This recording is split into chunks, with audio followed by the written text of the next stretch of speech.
आज भारतरत्न डॉक्टर बाबासाहेब आंबेडकर मागासवर्गीय कर्मचारी सहकारी पतसंस्थेची 18वी वार्षिक सर्वसाधारण सभा घेण्यात आली।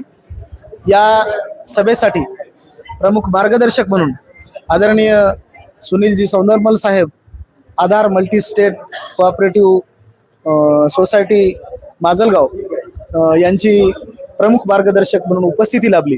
या ठिकाणी सभासदांना, ठेवीदारांना या ठिकाणी आर्थिक साक्षरतेविषयी मार्गदर्शन करण्यात आलं। गुणवंत विद्यार्थ्यांचा सत्कार करण्यात आला।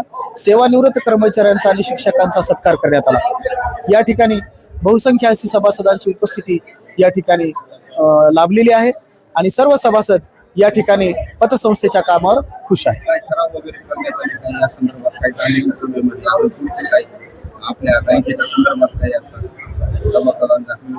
सभासदांच्या हिताचे, सभासदासाठी विमा काढणे, सभासदाच्या अनेक काही अडचणी असतील तर त्या जाणून घेणे, या बाबतीतले ठराव या ठिकाणी संमत करण्यात आले। आर्थिक साक्षर अभियान जे आहे यापुढे चालू राहणार, सभासदांसाठी का आर्थिक साक्षर अभियान पतसंस्थेच्या वतीने हे चालूच राहणार।